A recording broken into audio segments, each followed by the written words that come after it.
जीवन किससे प्रभावित होता है? कहते हैं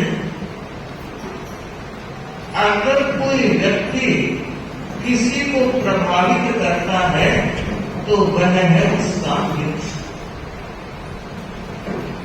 परिवार के जितने रिश्ते हैं, परिवार के जितने नाते हैं, माँ बाप, भाई बहन, सास बहू, ताऊ चाचा, ये जितने रिश्ते हैं, मित्र किसी में नहीं आता।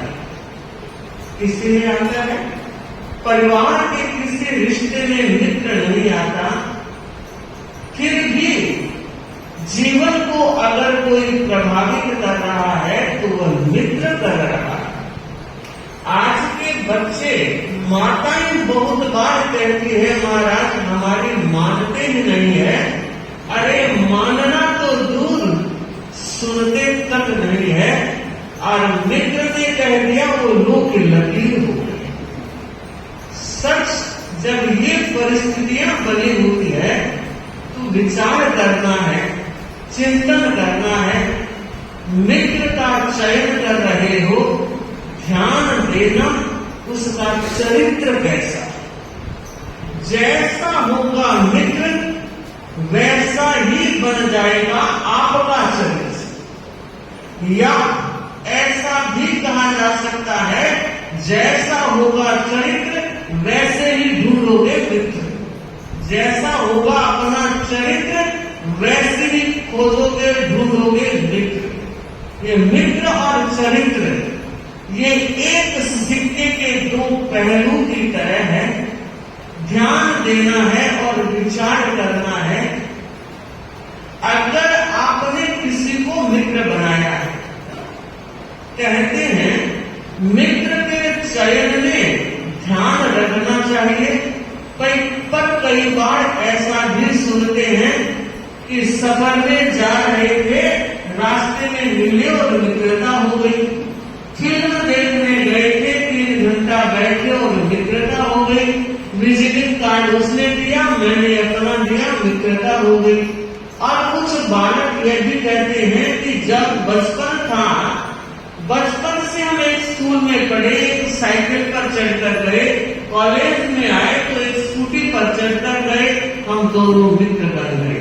माना ये सारे सर्कल आपके मित्र बन गए होंगे, पर ध्यान देना है उस मित्र का व्यवहार और आचरण कैसा है। अगर लगे मित्र में एक भी दाग है तो मैं कहना चाहूंगी उस मित्र को त्याग दें।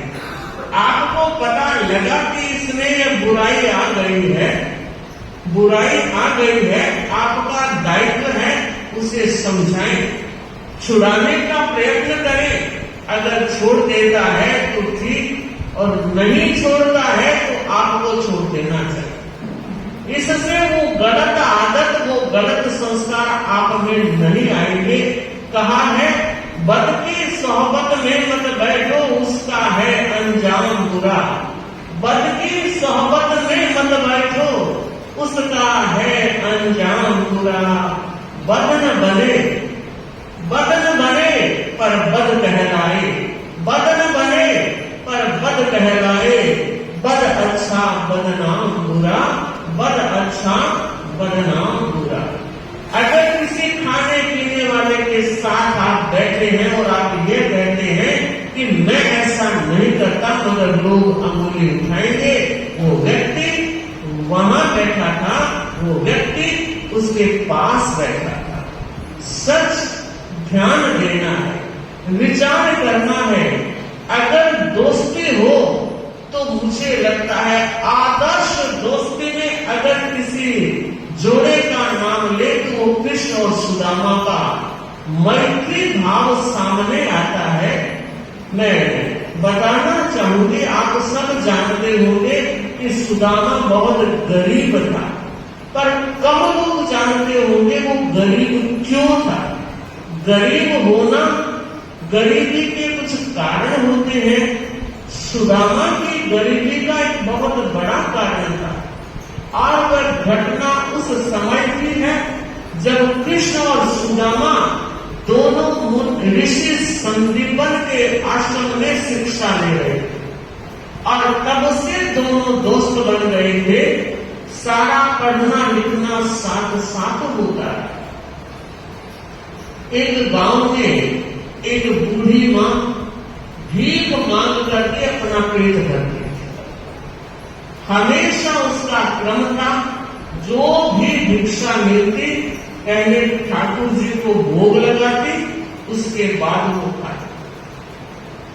एक दिन भिक्षा नहीं मिली, पानी पीकर पूरे दिन को निकाला और रात को सोते हुए का ठाकुर आपकी यही मर्जी, पानी पीकर भी खुश हो। पर देखिए 5 दिन निकल गए और 5वें दिन उसने कहा ठाकुर अब नहीं रहा जाता, कुछ तो मिलना चाहिए। 6ठा दिन जब उदित होता है, आधा दिन निकल गया, कुछ भी नहीं मिला, फिर भी मिली नहीं। आस्था भाव कितना प्रबल था और उसने कहा प्रभु तुम देगा तो सही, मेरी परीक्षा अब मत ले। अब पेट में चूहे कबड्डी खेल रहे हैं, चक्कर आने लगे हैं। मानकर चले भूखा रहना और तप करना बहुत कठिन बात है। सच आधे दिन के बाद एक व्यक्ति ने 2 मुट्ठी चने दी। उन चनों को लेकर वो अपनी झोपड़ी में पहुंची। वृद्धा की भूखी भी थी। धीरे धीरे जब तक झोपड़े में पहुंचती है, दिन अस्त हो गया और उसने सोचा आज भी भूखा रहना पड़ेगा, क्योंकि बिना भोग लगाए खाते नहीं। वो चने की कपड़े में पोटली बांध के टांग ली और कह रहे हैं ठाकुर जी कल आपको भोग लगाने के बाद ये चने खाओ। और संयोग देखे रात में 2 चोर आते हैं और पोटली को लेकर चलते। सुबह जब उठी और देखा पोटली गायब है, उसने आस पड़ोस के लोगों को कहा मेरी कोई पोटली लेकर चला गया। इधर उधर सबने देखा। कुछ युवकों ने पदचिन्ह के आधार पर पीछा किया कि कोई अभी अभी लेकर नहीं गया है, भागे दौड़े। और जो चोर थे वो बड़े कच्चे थे, उन्होंने देखा कोई पीछा कर रहा है और संयोग देखिए संदीपन ऋषि का आश्रम आ गया, वो उसमें घुस गए। पीछा करने वाले मुड़ गए, वो उस रास्ते में चले गए। गुरु माता सुबह सुबह उठी और देखा कोई आया है। वो जब उठकर बाहर आई तो चोरों ने देखा पकड़े जाएंगे, पोटली वहीं छोड़ के भाग। जाकर उन युवकों ने उस बूढ़ी माँ से कहा माँ 2 व्यक्ति लेकर भाग रहे थे, हमने पीछा किया मगर पकड़ में नहीं आया। बंधु अब देखिए उस समय वो बुढ़िया क्या कहती है कि जो भी मेरे इन चनों को खाएगा वो जिंदगी भर दरिद्र और गरीब रह जाएगा। ये शाप दे दिया। और आप देखिए इस तरह की परिस्थिति में जब ऐसे वचन और शब्द निकलते हैं वो बहुत खतरनाक होते हैं। गुरु माता ने देखा एक पोटली पड़ी है। सुबह सुबह ही कृष्ण और सुदामा लकड़ी लेने जंगल में जा रहे थे तो गुरु माता ने कहा सुदामा ये चने की पोटली ले जाओ, जब भूख लगे दोनों मिलकर खा लेंगे। लेकर चले गए। कहते हैं सुदामा कितने इंट्यूशन पावर वाले थे, उन्हें पता लग गया कि ये चने शापित है, बहुत बड़ा शाप लगा हुआ है और जो भी खाएगा दरिद्र बन जाएगा। मैं कृष्ण को ये चने खाने नहीं दूंगा। जब काम करके वापस लौट रहे थे सुदामा थोड़े पहले आ गए और खटखट वो चने खा। 2-4 भी बचे थे और कृष्ण ने कहा सुदामा कर क्या रहे हो? अकेले खा रहे हो, भूख तो मुझे लगी है, वो लास्ट समय भी खा रहे। और कहा कन्हैया आज मुझे भूख ज्यादा थी, सॉरी, माफ करना, भूखे भजन ना होई गोपाला, यह लोग अपने कंठी माला। मैं इतना क्षुधातुर हो गया था तुम्हारे कहते हुए भी मैंने इग्नोर कर दिया, मुझे माफ कर देना कन्हैया। वहां जब जाएंगे मैं भोजन बाद में करूंगा, तुम्हें भोजन पहले कराऊंगा। सुदामा ने यह सोचा अगर मैं गरीब हो गया तो कोई बड़ी बात नहीं, पर उसे पता था कि कृष्ण तो 3 लोक के नायक हैं, अगर उन्होंने खा लिया तो 3 लोक दरिद्र हो जाएंगे, ऐसा मुझे नहीं करने देना है। बंधुओं, ये थी सुदामा की मैत्री। खुद खाकर के गरीब रह गया मगर अपने दोस्त को आंच आने लगी। और बंधु कहा है और सब कुछ हो मगर कोई गरीब ना हो, और सब कुछ हो मगर कोई गरीब ना हो। गरीबी वो दाग है जो दुश्मन को भी नसीब ना हो। गरीबी बहुत बड़ा अभिशाप होती है। बंधु जब वो दोनों पढ़ लिख करके अपनी अपनी जगह चले गए, कन्हैया 3 लोग के नाथ बन चुके थे और सुदामा इतना गरीब था, बावजूद उसके एक दिन भी पत्नी को ये नहीं कहा कि कृष्ण मेरे मित्र है। क्यों? कि मुझे पत्नी कहेगी जाओ उसे कुछ मांग करके ले आओ, नहीं मुझे नहीं लेकर आना। बंधु एक दिन एक सन्यासी सुदामा के द्वार पर जाता है और कहता है भगवती भिक्षाम देही, कि भगवती मुझे भिक्षा दो। और घर में कुछ देने को था नहीं, बच्चे भी आधी भूख निकाला करते थे। तो उसे सुशीला ने कहा, उसने कहा महात्मन मेरे घर सूतक लगा हुआ है, मेरे घर सूतक लगा हुआ है और आप मेरे घर का भोजन नहीं दे सकते। सन्यासी ने कहा सूतक किसका, जन्म का तो मरण का? दोनों में होता है कि प्रभु जन्म का सूतक है। तो बोल बेटा हुआ तो बेटी हुई, पक्का पाना। तो उसने कहा बेटी हुई। कब हुई, कितने दिन हो गए? कि जिस दिन मैं इस घर में आई उसी दिन हो। तो उसका नाम क्या रखा है? कि उसका नाम है गरीबी। सोचिए महिला कितनी समझदार होगी। उसने नहीं कहा मेरे पास नहीं है, नहीं दे सकती। और मैं आप सारी सौभाग्यवती महिलाओं से कहना चाहूंगी, घर में कभी ये ना कहे हमारे पास नहीं है, नको नको नको नहीं है, ये भाषा ही नहीं होनी चाहिए।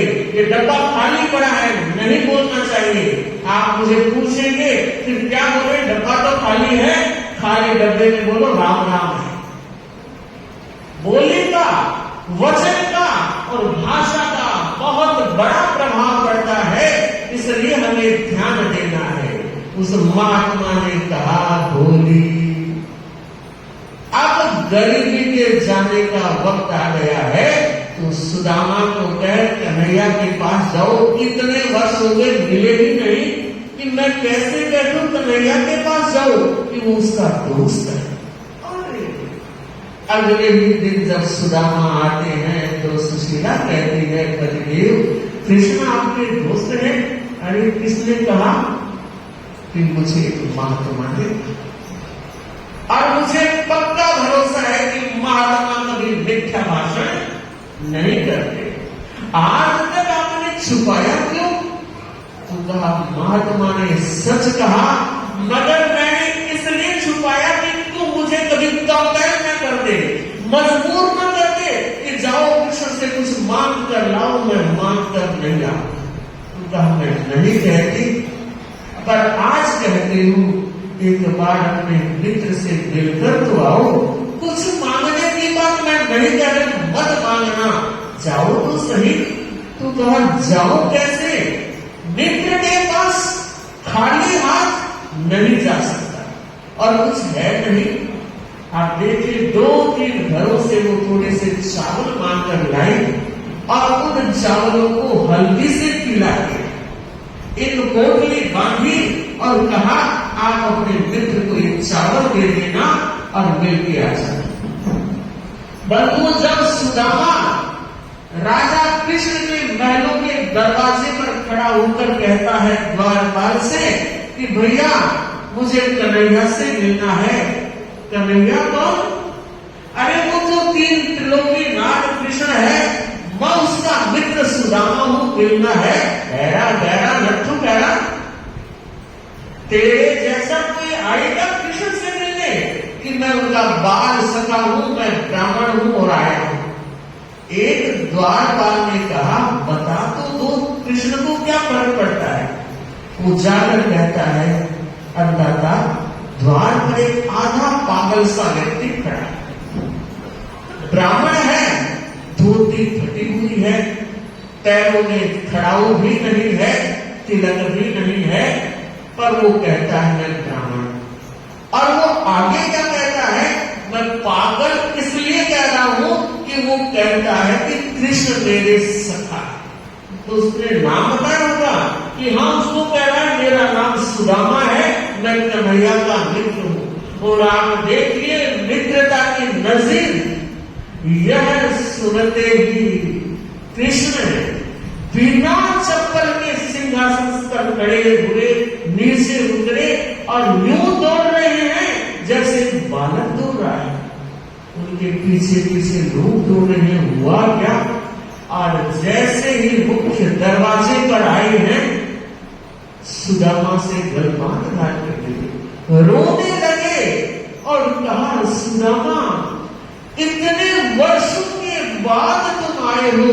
इधर आंसू सुदामा के भी बह रहे हैं और कृष्ण के बह रहे हैं और कहते हैं कृष्ण सुदामा को लेकर जब महलों में आता है, अपने आसन पर बिठाता है, सोने की थाली मंगाता है और कहता है मैं अपने मित्र के शरण धोऊंगा, पानी से नहीं, कहते हैं आंख के आंसुओं से चरणों को धोया और कहा मित्र मेरे लिए क्या लाए?